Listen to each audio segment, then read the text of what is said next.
Oke, kita ketemu lagi di acara yang kita tunggu-tunggu, yaitu Komputer Podcast.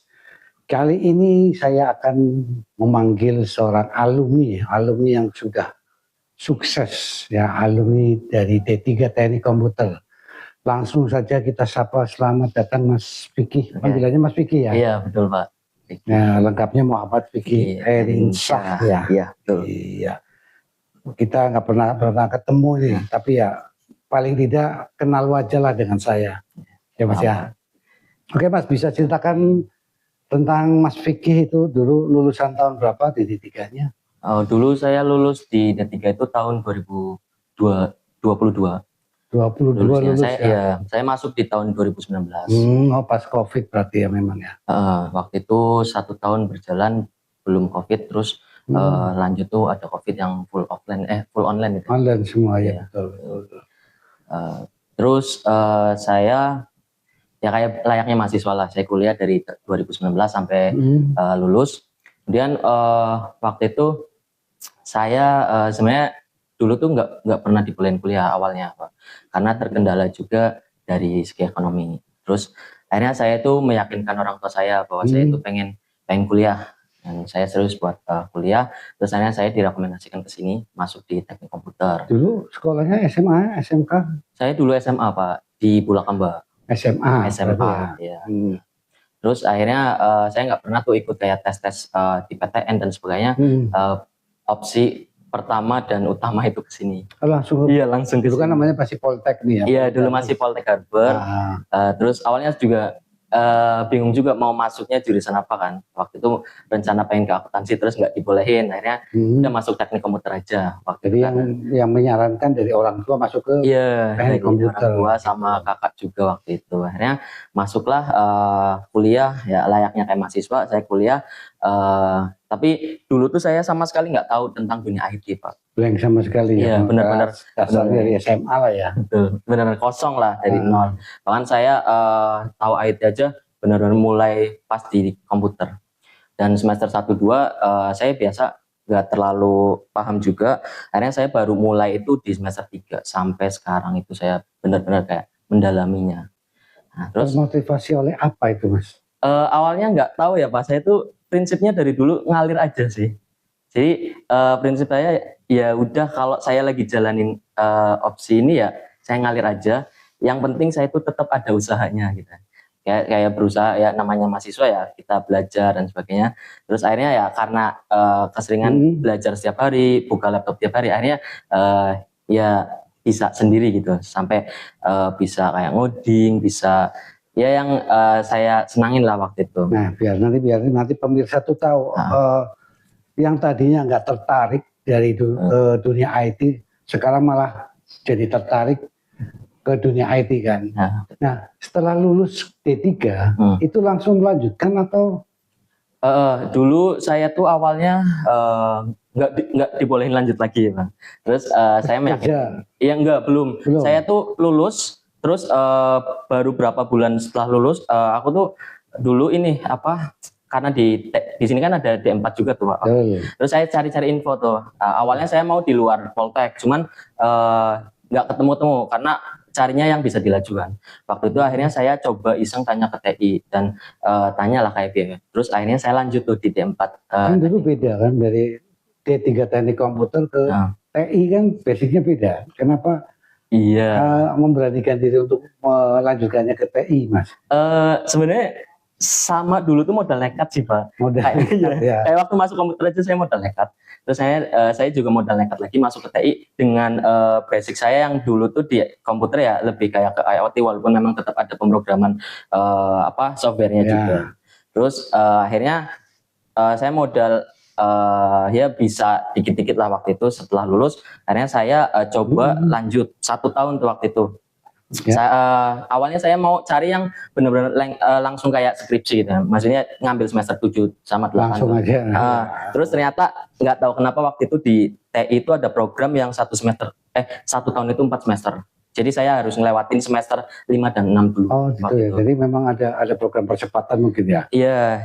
Ada momen yang paling tersulit apa nih dari D3 ke D4 kan tentunya mata kuliahnya ada sedikit berbeda kan? Berbeda, betul. Nah, momen tersulit itu apa? Pas mempelajari apa gitu loh? Paling sulit itu pas saya di semester 5-6. Di Prodi TI itu kan ada yang namanya capstone project. Iya. Nah, berawal dari situ. Yang awalnya saya benar-benar awalnya kayak saya bisa nggak ya yang dengan basic saya di komputer dan masih minim ilmu codingnya juga waktu itu.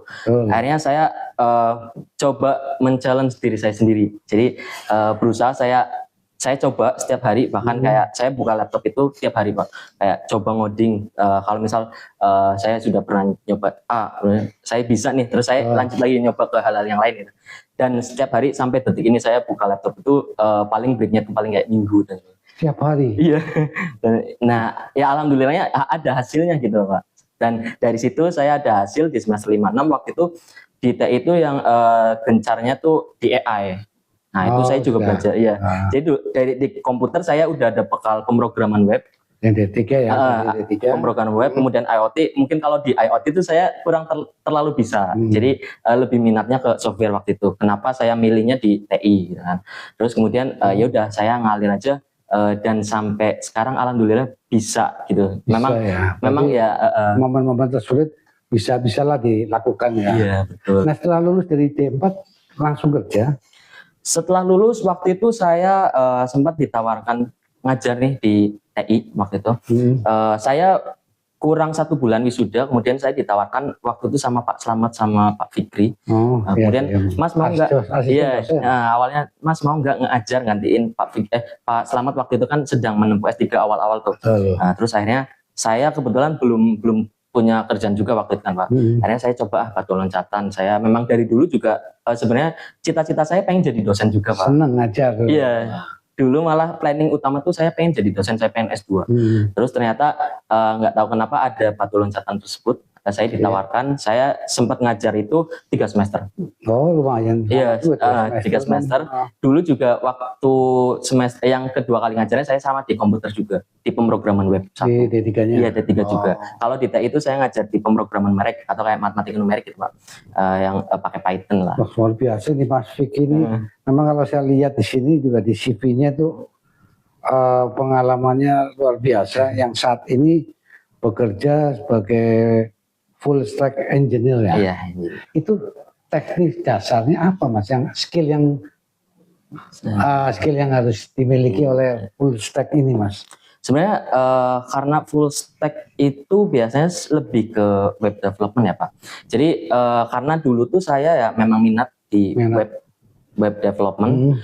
Dari saya di D3 sampai saya di D4, saya tuh mengambil kayak penelitian juga di webnya juga. Nah dari situ saya benar-benar suka. Awalnya itu belajar dari kayak HTML, CSS. Kemudian itu pas di D3 dapat? Iya, di D3 itu dapat. Kemudian setelah itu juga sempat dapat di semester atas D3 juga dapat kayak framework kan Pak. Ya, itu juga belajar framework. Kalau di yang sekarang ini lebih ke pakainya tuh CodeIgniter. Nah, kalau dulu pernah juga kalau di TI itu pernah dapat kayak Laravel dan sebagainya. Nah, dari situ akhirnya di D3 dapat Laravel. Dulu itu di D3 waktu angkatan saya cuma dapatnya di CodeIgniter. CodeIgniternya waktu itu masih versi 3 kan. Nah, skillnya ini buat mahasiswa lah.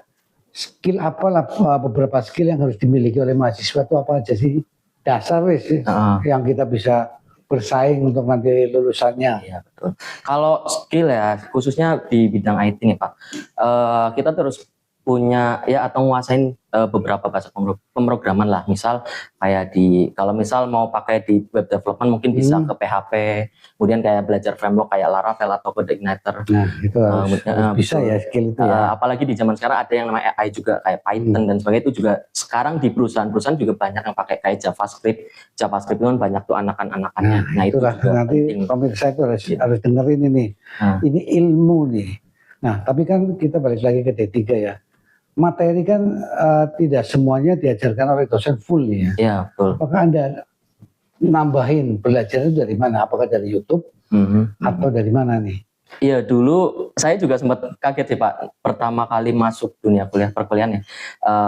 Kirain saya itu bakal kayak di SMA benar-benar full diajarin. Ternyata setelah berjalannya waktu saya mikir, oh ternyata yang namanya dunia perkuliahan itu memang wajarnya kayak gini. Terus akhirnya saya nge-explore diri saya sendiri di luar jam mata kuliah. Jadi prinsip saya nggak mau ngandelin di perkuliahan aja, di jam perkuliahan, tapi saya perlu men-challenge diri saya di luar juga, menambah ilmu kayak dari YouTube. Kemudian dulu tuh saya belajar web pemrograman itu dari YouTube. Nah, channelnya itu Sandika Gali itu kan benar-benar full dari nol. Cuman ada juga kadang saya juga dari googling gitu Pak, kayak Google dan sebagainya. Nah sekarang di bagian Anda bekerja nih ya, full stack engineer ya. Nah itu mata kuliah apa yang paling mendasari ini Pak, yang sering dipakai nih apa? Di pekerjaan pemrograman web. Pemrograman web. Karena memang base-nya saya ditempatkannya di web juga, karena dari awal saya apply juga memang di web. Berarti ini PT apa nih? PT Bangunindo Teknusa Jaya. Iya. Di Jakarta. Iya, Jakarta. Tapi Anda tinggal di Tegal. Itu gimana cara kerjanya? Awalnya saya juga agak ragu ya waktu itu Pak. Ini saya dapat kerjaan tuh benar-benar asal apply aja waktu itu. Jadi saya iseng apply. Tahu dari mana ini? Saya dulu dapat info dari loker IT yang di Instagram. Oh ya. Itu kan sering ada kayak brosur-brosur kayak rekrutmen ya. Terus saya coba iseng aja waktu itu, saya apply-nya tuh back end engineer. Ya. Kayak belajar Python, yang kerjanya tuh bagian Python, kemudian di apalagi ya saya lupa. Kemudian ternyata saya apply-nya tuh salah. Saya milihnya full stack engineer. Tapi nggak tahu apa itu full stack dulu. Nggak tahu. Awalnya saya cuma taunya tuh di situ kayak pakainya PHP. Ya. Nah, terus intinya di web lah, web ya. Di web. Nah, terus sekarang pas baru masuk ya, pas masuk di full stack tuh apa saja yang sering digunakan, pemrograman web aja atau ada yang lain yang? Kalau yang saya sekarang sih lebih ke bahasa pemrogramannya pakai PHP, kemudian ada JavaScript itu pakai kayak Ajax gitu Pak. Terus frameworknya pakai kode Igniter 4 sih. Itu berarti Anda sendiri di situ atau enggak, tim, sistemnya tim. Jadi ada manajernya, kemudian ada leader, terus engineer-nya. Peran Anda apa sebenarnya? Saya masih peran Anda di situ. Karena kan jarak jauh nih. Betul. Nah, Anda sebagai full stack-nya yang seperti apa nih? Jadi kayak saya juga baru tahu ini first time banget saya terjun dunia industri. Jadi memang di situ kerja tim ada namanya manager, leader, dan engineer. Saya itu sebagai engineer-nya. Atau yang ngoding lah bahasanya. Nah, kalau si manager itu mereka yang kayak meeting dengan kliennya gitu kan. Kemudian ketika per minggu itu ada sprint review, ada sprint planning. Kalau review itu kayak kerjaan yang minggu lalu kita review bareng-bareng udah selesai atau belum, kemudian yang akan disetorkan ke klien kita. Kemudian kalau review itu si manajer telah dapat kayak task dari kliennya, misal ada bug fixing apa, kemudian ada update apa gitu. Atau waktunya apa. Juga full ya? Waktunya sama kayak kerja pada umumnya Pak, Senin sampai Jumat jam 9 sampai jam 5 kalau. Iya, dengan banyaknya yang ditangani kan otomatis jamnya walaupun di rumah ya, kerja di rumah kan tetap aja banyak waktu yang dikerjakan banyak, sampai jamnya juga mengikuti jam kerja biasa jam 8 sampai jam 4. Nah, ini saya baca lagi juga Anda sebagai web developer di LPK ACC Japan Center. Iya, jadi itu sih punya siapa ini? Itu sebenarnya punya keponakan Bapak. Itu di Adiwarna. Jadi LPK itu berdiri di tahun 2021.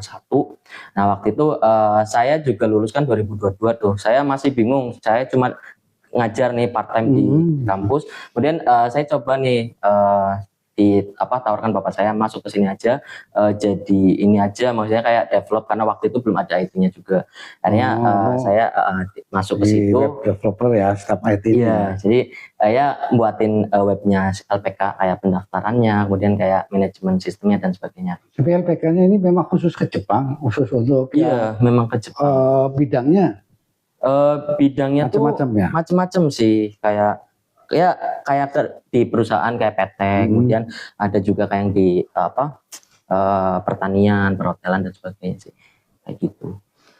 Kalau saya lihat ya Mas, ini soft skill tentang komunikasi juga bagus nih. Itu belajar di mana? Kan memang di kampus ini biasanya orang-orang komputer itu jarang pandai ngomong. Nah, ini dapat dari mana nih soft skill komunikasinya ini? dulu saya tuh nggak tahu ya Pak, waktu saya sekolah ya, waktu SMA, saya baru mulai SMA, dulu sering aktif sama guru-guru kayak kegiatan-kegiatan. Nah, sampai saya terapkan juga di komputer. Saya dapat ilmu, saya bisa ngomong kayak gini juga dari komputer. Dulu saya sering ikut kayak penelitian dari Bu Ida, kemudian beberapa dosen-dosen lain di sini juga. Akhirnya memang banyak iya, ilmu yang didapat lah ya. Saya walaupun bukan aktivis organisasi di sini, cuman saya sering ikut kayak dosen-dosen. Jadi mungkin terasah sendiri sih Pak. Jadi kayak udah terbiasa ngadepin banyak orang mungkin kayak gitu. Jadi nggak tahu tiba-tiba tuh bisa aja sendiri kayak percaya diri aja gitu. Ya misalnya kalau saya kan di D3 Teknik Komputer kan ngajar, kebanyakan mereka tuh susah untuk berkomunikasi karena mereka lebih senang di balik layar untuk coding ya. Jadi untuk coba berkomunikasi ataupun menceritakan tentang proyek yang mau dibuat itu susah gitu. Mereka bisa, dalam otak mereka tuh bisa. Apa sih di mindset Anda bisa sukses seperti ini? Anda dulunya mindsetnya seperti apa? Gabungan komunikasi Anda dengan ilmu Anda nih. Sebenarnya saya tuh memang dari dulu ya Pak, kayak kalau punya keinginan sesuatu itu saya benar-benar effort banget, kayak saya kejar banget nih. Kayak dulu saya pengen kuliah nggak dibolehin orang tua, tapi saya meyakinkan orang tua saya. Kemudian sampai saya bisa segininya banget, mungkin saya bisa berbicara di depan orang, saya punya public speaking, bisa lah seenggaknya saya bisa di depan orang. Yaitu saya men-challenge diri saya sendiri. Kalau saya kayak gini terus, saya mau jadi apa gitu. Jadi itu yang selalu saya pegang sih ya. Luar biasa sekali anak muda ya, jarang yang bisa mentarget dirinya sendiri ya, men-challenge. Kadang-kadang kan kita udah cukup puas dengan keadaan ini, keadaan yang saat ini, tapi Mas Fikih ini bisa men-challenge diri sendiri nih. Itu ini ada pertanyaan lagi, seberapa penting sih soft skill dalam komunikasi manajemen? Ini kan Mas kayaknya ada dua-duanya nih. Komunikasi bagus, manajemen juga bagus nih.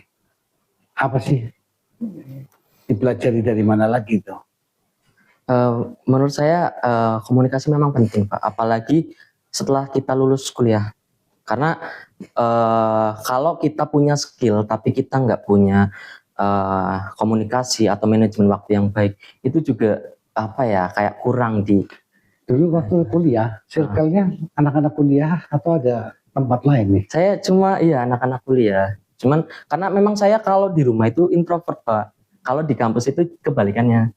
Saya kok bisa? Makanya ini lagi saya gali lagi ini. Nggak tahu kenapa. Saya tuh tipikal orang kalau di rumah benar-benar diem banget, sediem-diemnya orang.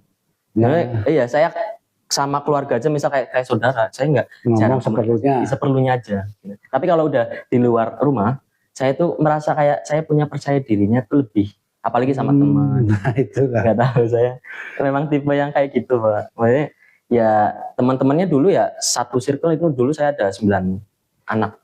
Ada berapa ya? 4 cowok, 4 cowok, 5 cewek.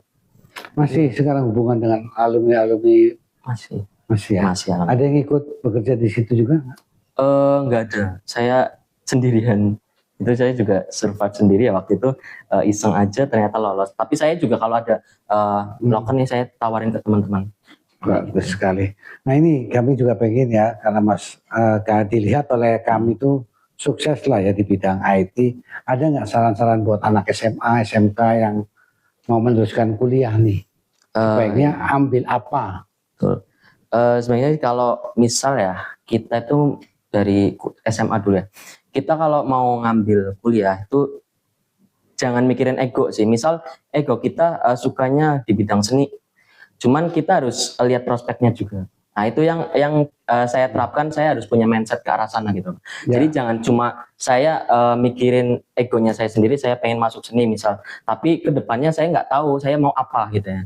Nah itu juga yang perlu diterapkan, harus punya mindset ke arah sana, cari yang benar-benar bisa mengembangkan diri Anda, apalagi di dunia pekerjaan. Dapatnya dari mana tuh nanti? Kita kan kadang-kadang keinginan kita seni nih. Betul. Tapi kita nggak tahu kedepannya bagaimana. Nah, itu caranya? Kalau saya lebih ke ini sih, mungkin kayak lebih banyakin temen yang beda. Misal, ya, jadi dari situ juga saya bisa nggali nih, si teman saya misal lebih dominan suka di, misal mungkin dari SMA pasti ada nih kayak yang lebih suka di kayak komputer dan sebagainya, atau ada yang lebih suka ke seni. Itu saya gali dari teman-teman saya. Maksudnya saya ngumpulin kayak info-info dari teman saya, kayak apa sih mereka. Kemudian saya bisa milih gitu loh, Pak. Jadi mungkin dulu saya kayak gitu sih. Tapi nggak tahu kenapa, karena saya nggak ada temen yang benar paham di dunia komputer kayak gini, dan akhirnya saya masuk kayak gini. Jadi dulu tuh karena ya banyak teman-teman saya lebih pengennya ke science, kayak di biologi, matematika. Dulu saya juga sempat pengennya di matematika, terus nggak dibolehin sama orang tua. Akhirnya nggak tahu kenapa ya, opsi utama dan pertama akhirnya ya udah saya masuk aja, yang penting kuliah gitu waktu itu. Nah sekarang setelah Anda seperti ini, orang tua bagaimana tanggapannya nih? Alhamdulillah orang tua sih bangga sih, senang. Apalagi punya kerjaan yang cuma di rumah aja dapat gajinya sekelas Jakarta. Alhamdulillah. Sudah 2 digit dong berarti dong. Kalau 2 kantor ya 2 digit. Kalau yang sana masih di bawah, mendekati. Nah ini banyak yang harus digali sebenarnya. Memang keterbatasan waktu. Satu lagi deh Mas, karir Anda saat ini kan sedang bagus nih. Pelajaran apa nih 5 tahun ke depan, kan mungkin banyak perubahan di dunia IT ini ya. Yang Anda lagi persiapkan tuh mempelajari apa lagi nih? Saya lebih mempersiapkan diri, apalagi di zaman sekarang itu udah banyak AI ya Pak. Takutnya kayak, tapi menurut saya sih nggak mungkin ya kayak programmer itu kayak secara manusia disingkirkan, itu nggak bakal. Apalagi kayak sebuah sistem itu dibuat oleh manusia. Yang saya siapkan sih lebih ke belajar yang belum pernah saya pelajari lagi. Kayak terus saya nambah ilmu yang mungkin saya sudah pernah pelajari tapi belum saya maksimalkan. Nah, kemudian kalaupun nanti saya nggak di bidang ini pun ya, saya seenggaknya masih ada punya planning B, C, dan seterusnya. Ya, kalau saya lihat kan memang kalau di dunia komputer itu malah tidak bakal tergantikan oleh AI. Iya, betul. Mungkin. Makanya dari pemirsa juga kami sarankan untuk masuk kuliah ya memang benar-benar masuk komputer ataupun pelajari pemrograman agar nanti bisa seperti Mas Vicky nih Pak ya. Ini banyak kisah inspiratif ya, dari tidak dibolehkan oleh orang tuanya sampai akhirnya bisa meyakinkan orang tuanya bahwa di dunia IT ini bisa menghasilkan gaji setara UMR-nya Jakarta gitu ya Mas ya. Nah ini satu lagi Mas, biar ke pemirsa, kata-kata untuk hari ini Mas.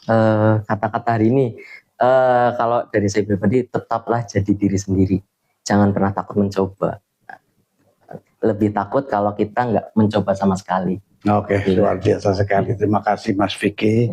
Hari ini bisa menginspirasi pemirsa yang nantinya makin banyak calon-calon lulusan SMA SMK bisa masuk ke sini. Sekali lagi terima kasih atas kehadirannya. Terima kasih. Salam podcast.